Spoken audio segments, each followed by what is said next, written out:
Hi guys, welcome to Vikram hub guys. என்னுடைய சேனலை நீங்கள் பார்த்துட்டீங்களா? இப்போதான் பார்ப்பீங்கன்னு நினைக்கிறேன். கைஸ் வந்து சப்ஸ்கிரைப் பண்ணுங்க ப்ளீஸ்.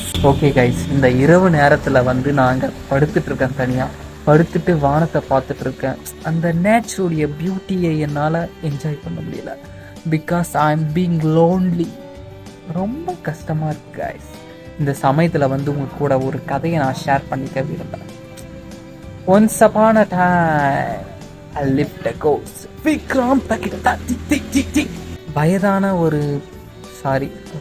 இல்லை, ஒரு ஆன்ட்டின்னு வச்சுக்கலாம். அந்த ஆன்ட்டி வந்து கை குழந்தையோட ஒரு ரோட்டில் நிற்கிறாங்க.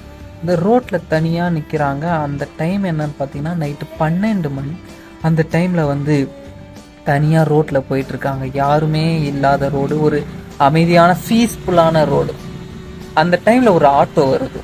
அந்த ஆட்டோக்கார் பார்த்துட்டு, என்னம்மா தனியாக என்னம்மா சுற்றிட்டு இருக்க, என்னம்மா இது குழந்தைய கையில் வச்சுட்டு என்ன தனியாக சுற்றிட்டு இருக்க, நான் உனக்கு ஹெல்ப் பண்ணுற ஆட்டோவில் ஏறுமா அப்படின்னு சொல்லி கூட்டிகிட்டு போகிறாரு. எங்கே போனோம் நீ அப்படின்னு கேட்டுட்டு போயிட்டே இருக்காரு. முன்னாடி ஒரு அந்த கண்ணாடி இருக்கும்ல, அந்த கண்ணாடி வழியாக வந்து பார்க்குறாரு.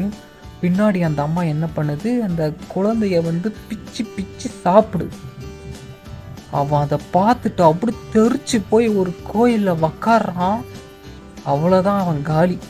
அப்போ கோமாக்கு போனால் இன்னும் ஏஞ்சிக்கவே இல்லை கைஸ். ஸ்டோரி எப்படி இருக்கு தயவு செஞ்சு கமெண்ட் பண்ணுங்கள். நான் வந்து இந்த ஸ்டோரி அவங்க கூட ஷேர் பண்ணிக்கிறதுக்கு ரொம்ப பெருமைப்படுறேன் கைஸ். ப்ளீஸ் என்னுடைய சேனலை சப்ஸ்கிரைப் பண்ணுங்கள், ஷேர் பண்ணுங்கள், கமெண்ட் பண்ணுங்கள், ஆல் பண்ணி தொலைங்க.